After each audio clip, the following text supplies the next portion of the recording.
Before I begin my Dharma talk, may I ask the congregation present to join me in a moment of silence for the victims of the tragedy of this past Tuesday in Uvalde, Texas.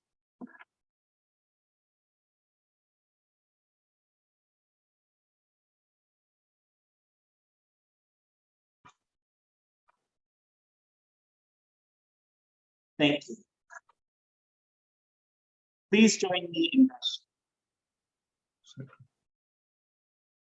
Again, let the person who seeks to be born with the mind of aspiration and directing of virtue aspire for attainment of birth by unfailingly and decidedly taking the essential of the vow directed to him from the true and real mind. This mind, in its profound entrusting, is like diamond. It is not shaken, confused, defeated, or broken by people of other views, other teachings, different understandings, or different practices. Namo Amida Buddha. Namo Amida Buddha. Namo Amida Buddha. Well, good morning, everyone. I was actually very happy because looking at the weather forecast, it said it was going to be raining quite a bit this morning. Fortunately, it looks like it's a little windy, maybe a little drizzly, but it doesn't look like there's a lot of rain. So we have cemetery visits later on today. So let's hope that this clear weather, well, semi-clear weather, stays. For those of you who are joining us via Zoom today, I hope you're able to hear me this time. We're trying different experiments and trying, trial and error with various ways of keeping our Sangha connected, both in person and virtually. Thank you to all who came today to respect and honor our past veterans who have fallen in the line of duty or who have passed away after their service.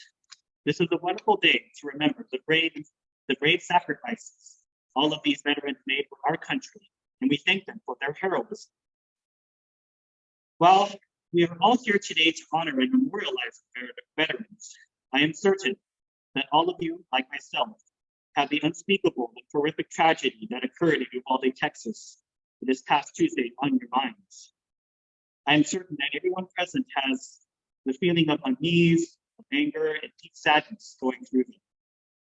Through our Buddhist teachings of interdependence and oneness, I am confident all of us here are here to support one another and mourn together regarding this horrific tragedy. While I am sure we will have future discussions about this event in the days to come, and that I believe it is really important to discuss it, I would like to bring the conversation back to honoring our past veterans and to bring comfort back to our minds with the message of our founder, Shinran Shonin. When people often think of Buddhism, a soldier usually is not the first person who comes to mind. We might think of the Buddha himself, a monk, or a lay disciple, or even the sixth character, Namo Amida Buddha. Yet since Buddhism is usually associated with peace and harmony, our first thoughts may not go to the image of a soldier. However, in our tradition of Jodo Shinshu, all are embraced by the wisdom and compassion of Amida Buddha, even soldiers. We must always remember that in our tradition, for those who sincerely take refuge in the teachings of the Buddha, not one passes by in vain, even soldiers. Our tradition recognizes the profound and deep love that the Dharma has for all of us. No matter who we are or where we have been, Amida Buddha's Pure Land is always open to us without any form of discrimination. Our founder, Shinran Shonin himself, met with countless people during his travels. He met with farmers, merchants, the outcasts of society. He met with he also met with soldiers. His message of Amida Buddha's saving everyone never changed. I think that is why his teachings are so deep and profound. When farmers would say to him that they didn't have time to sit and meditate because they had to plow the fields from dawn till dusk, Shinran would say, just say the notes. When a merchant would tell him that they were not able to do the hard practices of the monks at Mount Hiei, because they had to spend their entire day selling their goods so they could have enough money to feed their family. Shinran would also say, just say the numbers. If a soldier told him that they were afraid of going to one of the hell realms because they took life in times of war and battle, Shinran would tell them, just say the numbers. Remember, the Nembutsu is not a golden ticket for us to be lazy or giving us license to commit harmful actions. Shinran was merely stating that for everyone, no matter what their profession, there was a Buddhism that you could all access. The Dharma was still working for all of us, for all of our benefit. Just say the numbers.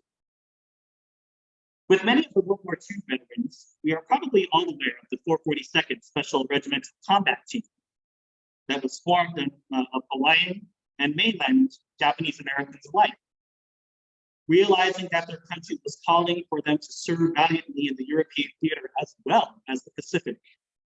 We have probably all been told stories of the heroism of these men who would answer the call to service, despite the fact that many of them, if not most of them, were unjustly treated by their country when they were incarcerated in internment camps.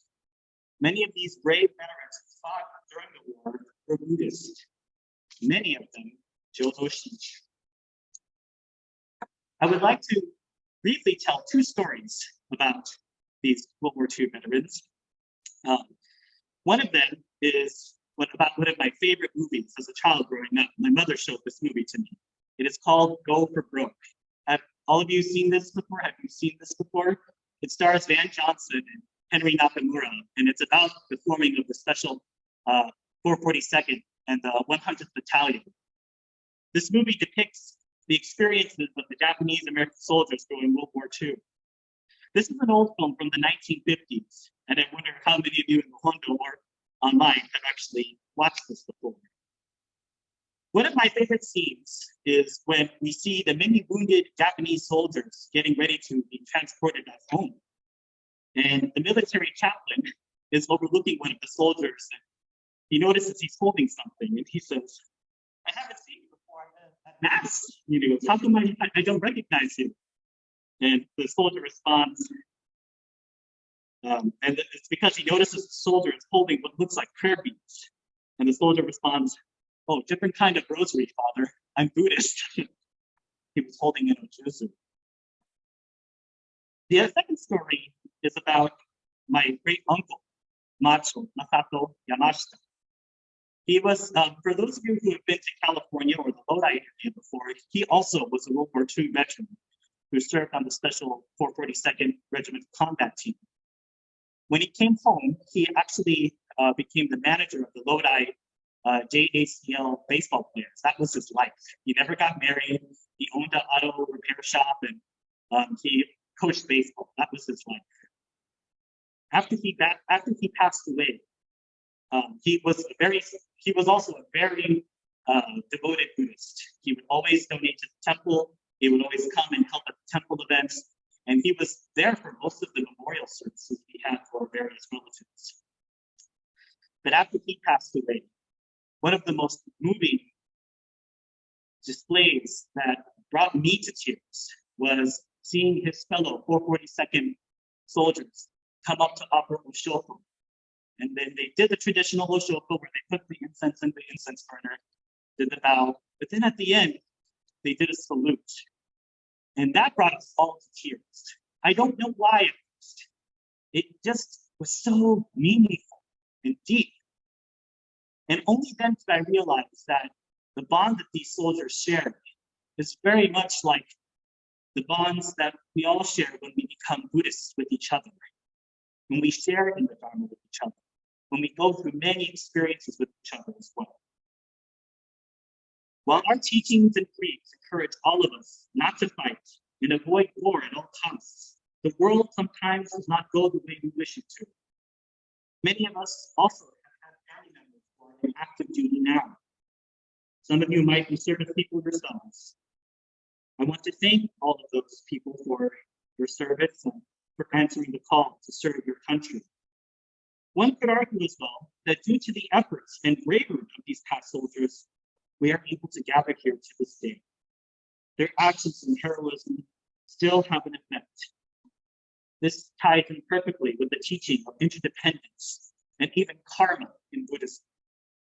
While sometimes their efforts and service are not visible to see, many of us can go about our day-to-day lives without having to always think about security and strife. We are currently living in a country that is in a military conflict with another.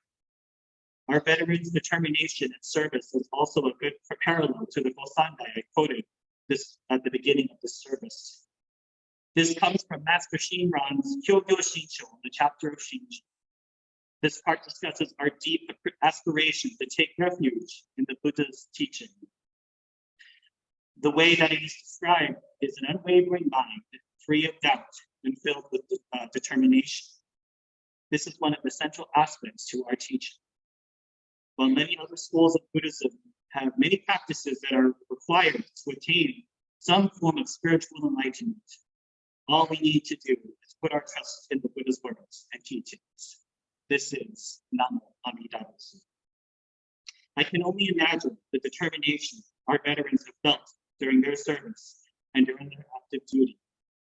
This is why we as Buddhists also honor and respect the soldiers in our society, for in part, without their service and their dedication, we would not be here sharing the Dharma. On this Memorial Day, I invite all of the Sangha to once again turn their thoughts towards the Buddha Dharma and to contemplate our existence that is interlinked with all other sentient beings of this world.